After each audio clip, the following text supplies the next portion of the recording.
Hello Divas, Dudes and Dolls, I'm Kira Couture, and welcome back to my very tired, very sleepy, and very drowsy little review show, Very Slay, where we go over each and every main stage runway look on Drag Race Down Under Season 4. Sorry I'm not in a full beat like I was last time, but I am dead exhausted after driving 2 hours each way yesterday to spend Thanksgiving with my family and all of the social battery drainage. But the marching beat of the drum that is Drag Race goes on, and we have content to put out. So we are here today to talk about the makeover looks from this week's episode, featuring a whole bunch of librarians. I will say, of the recent makeover episodes we've been getting, this is one of the weaker ones, especially after how good UK and España were a couple weeks ago. This one just wasn't totally up to snuff in my opinion, but it was still a good episode nonetheless. As always, when we get into these looks, if I think that they met the brief, got the job done, but weren't anything amazing, we give it an okay. If I love it, we give it a slay, and if I don't like it for any reason, we give it a nay. And that's all in efforts to find my weekly slay of the day,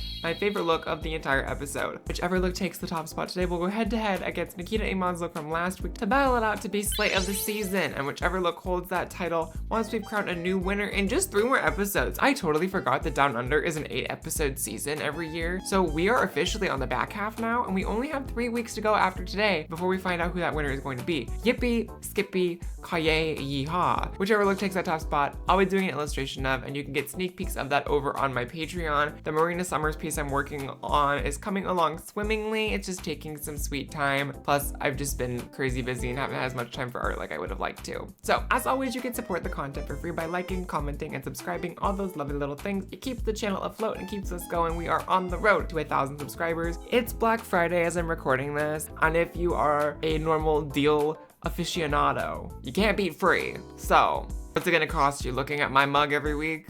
Sometimes it's an awful thing to have to do. Sometimes it's not. What can I say? Let's go ahead and dive into these looks. Starting off this week, we have a Vibe and her partner, Buzzkill. Love.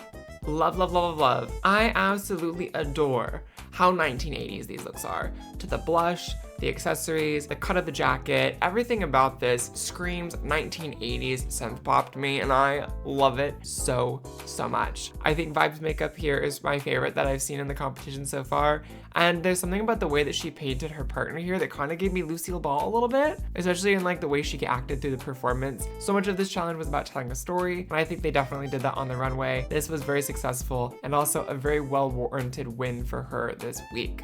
It's a slay. Then up next we have Mandy Moobs and her partner. These looks are fine. They're pretty simple in terms of the silhouette. I'm not blown away by either one of them. I appreciate what she was going for with the nod to the hanky code, but I think what would have worked better, either have had a larger silhouette in the boa and really going all out and exaggerated, had there been pockets in the look and sticking them in the pockets, because that's a big part of hanky code. But they're not horrible looks. I'm gonna give them an okay.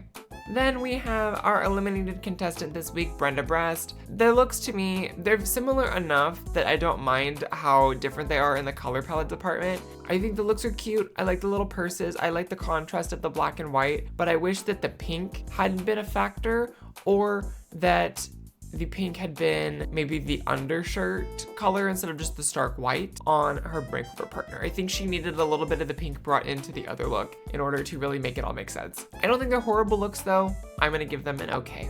Then up next we have Max Drag Queen and her partner Min. These are cute. I like the hair. The makeup is great. I think she did a really good job at translating her visual aesthetic over onto her makeover partner. But like the judges said, there wasn't a super clear story here. Really, the only story was, oops, our bows are wrong. Let's swap them. That's not really a compelling story, in my opinion. So I wasn't blown away by it. I see why they were in the bottom 2. They were kind of the antithesis to Brenda. The storyline part of the challenge is really lacking, so I think they were the right bottom 2 ultimately. This week I'm gonna be giving her an okay.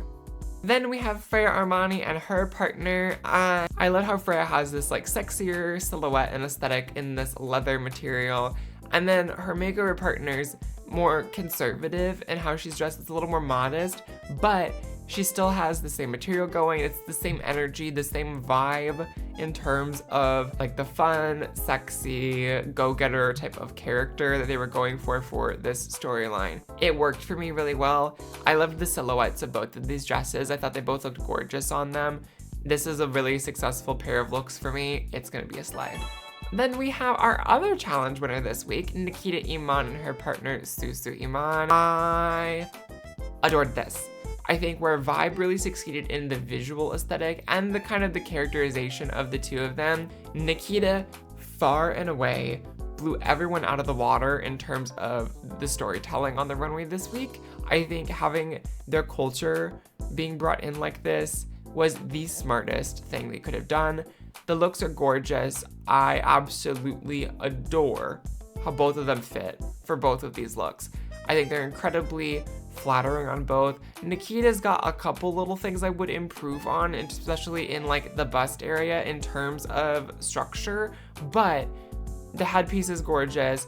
The way the looks complement each other is really flattering, and I think that she absolutely knocked it out of the park this week. Very well deserved win for her. It's a slay.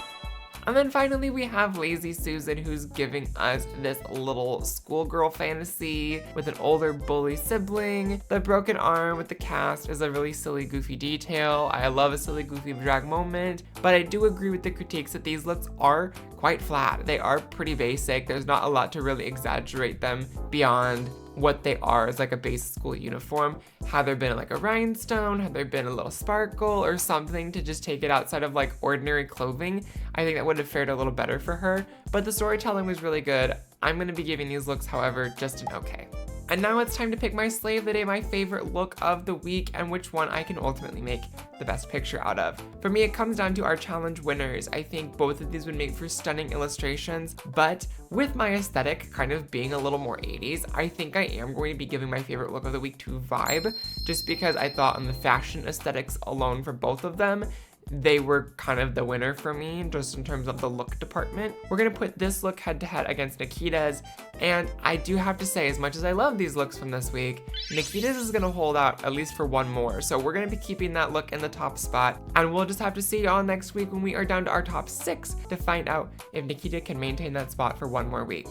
Now, as always, like I said before, be sure to like, comment, and subscribe to all those lovely little things if you want to keep all kinds of drag TV fashion coverage in your subscription feeds, and we will see you in the next one. Until then, be sure to go out there, stay kind, stay queer, and make sure that your day is very slay.